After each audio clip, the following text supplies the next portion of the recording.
Hello everyone. I will present our actually my internship work last summer. So the topic is turning clicks into purchases, revenue optimization for product search in e-commerce.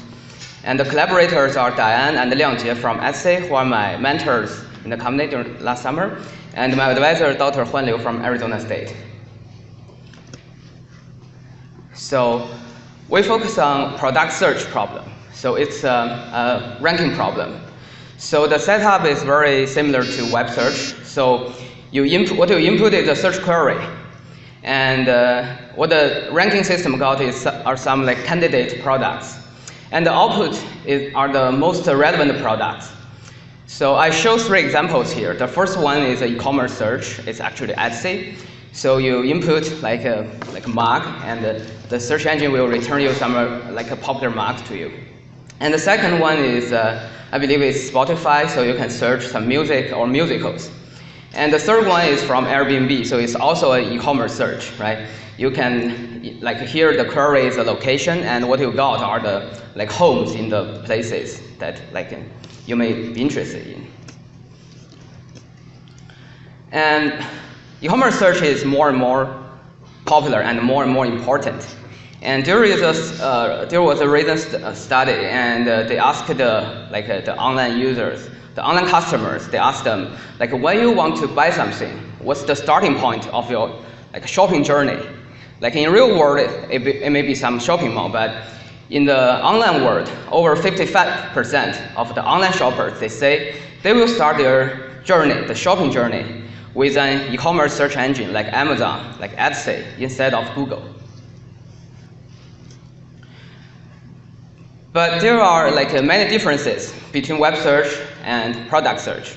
So the first one is web search focuses pretty much on the relevance, but e-commerce search emphasizes both on relevance and more importantly, its revenue. And here I show an example, like when you input a similar query on a web search engine like Google or e-commerce search engine like Etsy, what Google cares about is like what your input is, and more information about it. Like usually the information source is Wikipedia.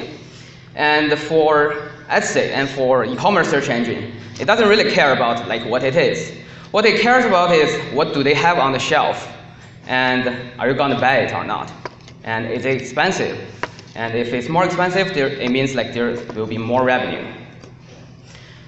And another difference between web search engine and product search engine is their training data. So for web search engine, and I think it has been like pretty well like studied. We know like usually it's a learning to rank problem, and we ask some search experts to help us annotate each article. And usually the label ranges from 0 to 4, and 4 means like most relevant, and 0 means it's irrelevant. But for many e-commerce search engines and for many other like emerging search tasks, we don't have the luxury to like generate the manual annotation. And what we have instead is user behaviors. For example, like clicks. When you like browse the product search page, you will click something, and after you click through it, you will decide whether you'll buy it or not. So you also have the activity of purchases.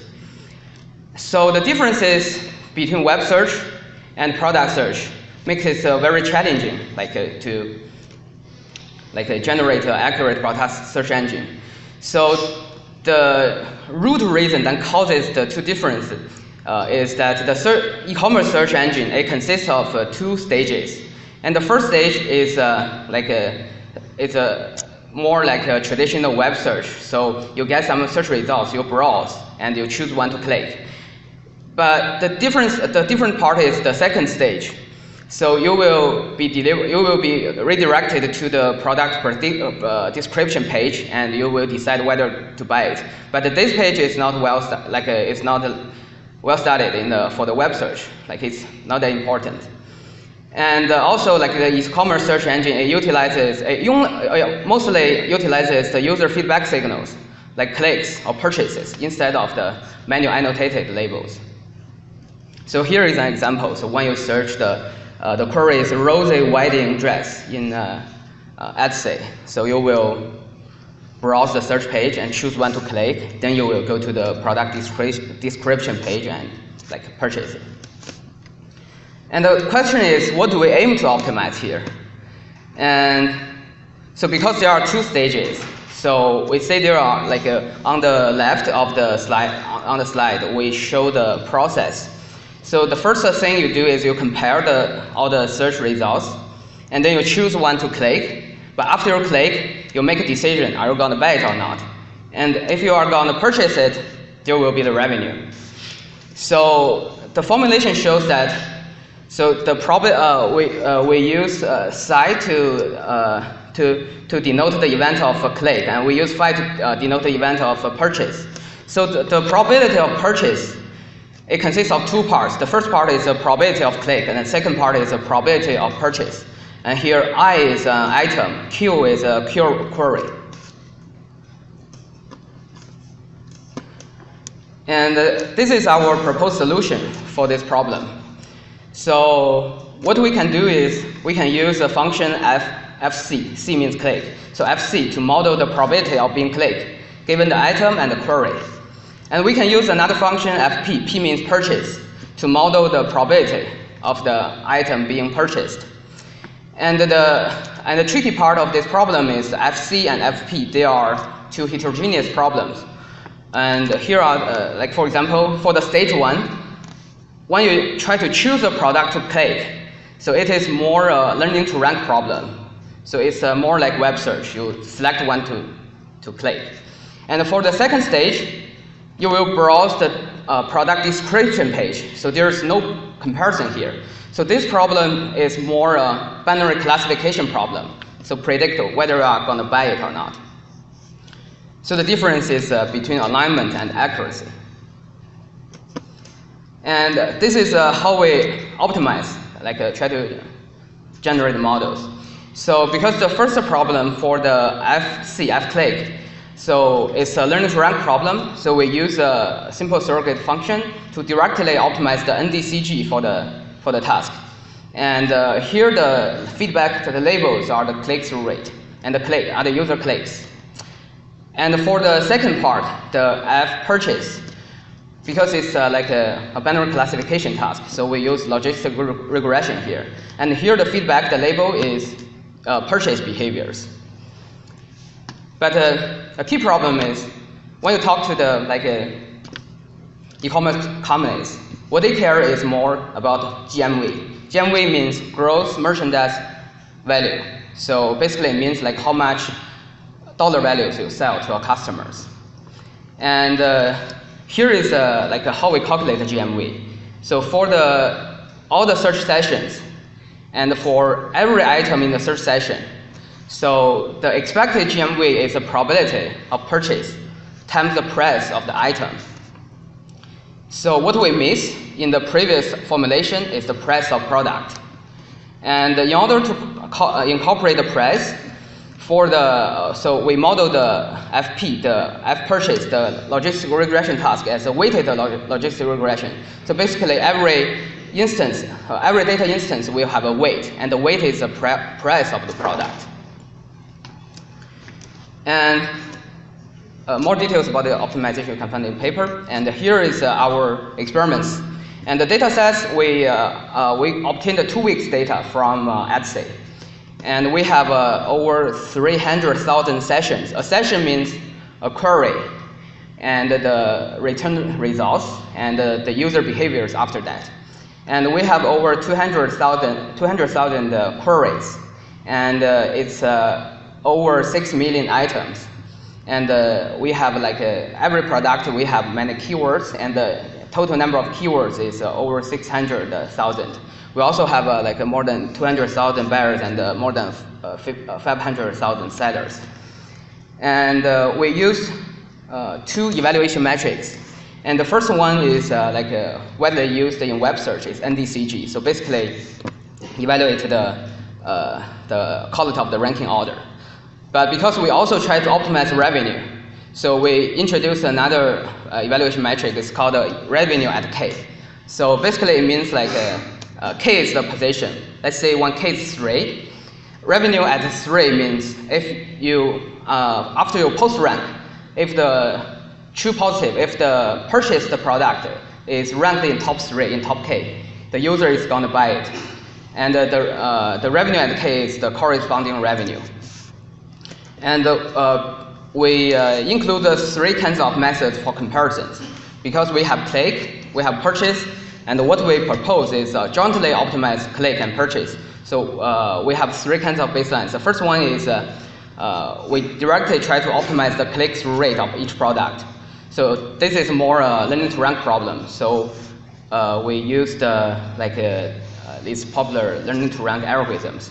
And for the second task, we can consider, for the second phase, we can consider as a purchase prediction problem. So we use some binary classification methods. And the third one, the last letter rate is our proposed method. And weighted purchase, it means this is what they use in industrial applications. So what they do is they merge click, they union clicks and purchase together. But every purchase will have a higher weight. So I think this practice has been widely used in e-commerce search and communicational advertising. And the second baseline of the second last baseline is lambda mart plus a random forest. So we use lambda mart to this learn to rank algorithm to optimize the click-through rate to generate the first probability, and we use a random forest to generate the second probability of being purchased. So this is similar to our problem, but it's not jointly learned. And here are the results for the NDCG. Because we have 3 things to optimize. One is clicks, one is number of purchases, and third one is the expected revenue. So accordingly, we will have 3 NDCG. And we show the NDCG on training data, on the validation data set, and the test data set. And our method achieves the best result for the purchase NDCG and for the revenue NDCG. And for the click NDCG, the last method of click method, click baseline, gets the best result. And this is the experimental results about the revenue at K. So on the bottom is the formulation of the evaluation metric. So the absolute value here is it's the dollar value you can gain for each search. On average, you can gain from each search session. And we can see that the proposed method achieves the best expected revenue on positions from 2 to 10. And so the meaning of the value is for example, for the second column. So the letter rate gets, our proposed method gets 4.90. So it means for each search session, the proposed method is gonna generate 40 more cents than the LMRM method, which is $4.50. And all right, I think I'm a little quick. Yeah. So here are 3 conclusions, and the first one is some takeaways for my presentation. The first one is we studied the difference between product and web search, and the second one is we propose to optimize the entire shopping journey, like the user click and user purchase, instead of modeling it as a single task. And the third one is we introduce revenue at K for evaluating the product search engines. And I would like to acknowledge the first one is the company and my lab mates at Arizona State. And I'm also very grateful for receiving the travel grant. It makes my trip very smooth. And because I finished it a little quick, I have 2 questions for myself. And the first question is, you use a price to weight your algorithm. So does it mean you always rank the more expensive products on top? So does it upside to your customers? Are you exploiting your customers because the customers doesn't have a full picture of the information? And the answer is no. We don't rank we don't try to sell more expensive stuff. So what we do is how we incorporate price is we incorporate price as a weight for the binary classification problem. And by introducing this weight, of course, the items that have a higher price, they are more favored, they are more important during the learning process. But this bias is this bias is ideal. Like we try to have this bias because like when you directly optimize like click-through rate, the items that are cheaper, they are more likely to be purchased more times. Like just consider when you search iPhone on an e-commerce search engine. What if the top results are all the cheap products about iPhone, like the covers, but you never see the iPhone because you don't buy iPhone very often because it's more expensive. So the price is a weight for the binary classification task. So this is the first question. We care about the satisfaction of our customers. We don't try to exploit them. And the second question for myself is, so can you directly use the price as a weight, like to weight or click-through rate or purchase rate? We also test it.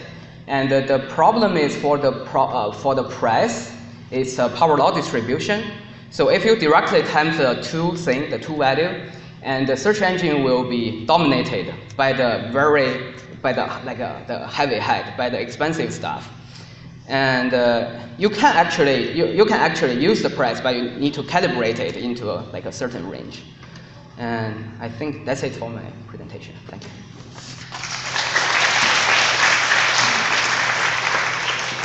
Okay, we have time for some questions, and I think that's the first talk I've seen the speaker asking. So, 2 questions before the audience starts. Yes. So, that test for you guys is, are your questions better than his work? All right, now first question here.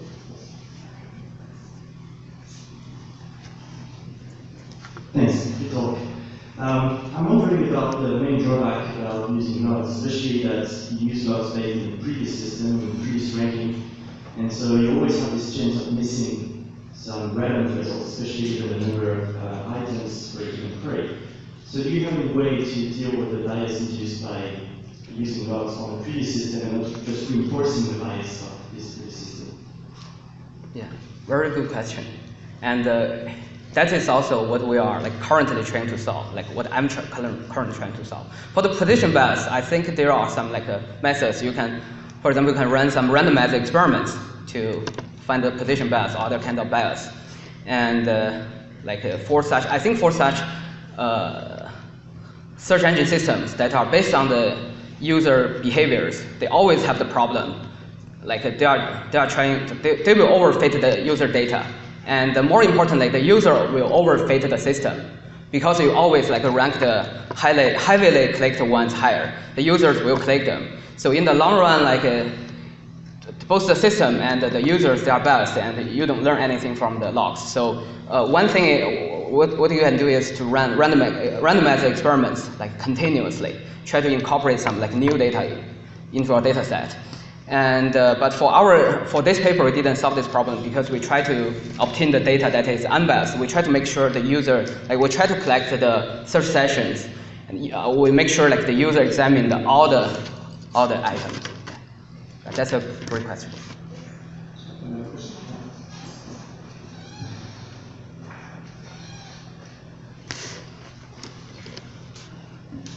So there are cases in which you need to control for relevance. One is for example, that you mentioned. iPhone covers have more volume sales, and they're also cheap. For a query like iPhone, if the user is looking for an actual iPhone, it's an expensive product, you need to make sure that the results still stays on top. So when you look at, in your joint optimization, how do you make sure that even in spite of being an expensive product, the relevant results always stays on top? I think SC is a data-driven company. So first thing we can do, make sure the system delivers the correct things. We can see the expected revenue or the number of expected purchases. So based on the simulation experiments, we deliver more purchases. And actually, I'm not really sure. That's really a better question than my own questions. We can discuss more offline. We have time for yes.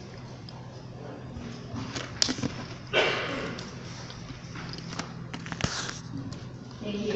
It was a very interesting discussion. question. I wonder in your evaluation, if you look at, it looks like it's offline optimization, the experiments. Have you seen some difference between your offline evaluation and the online tests? Obviously, people will be influenced by your different search ranking.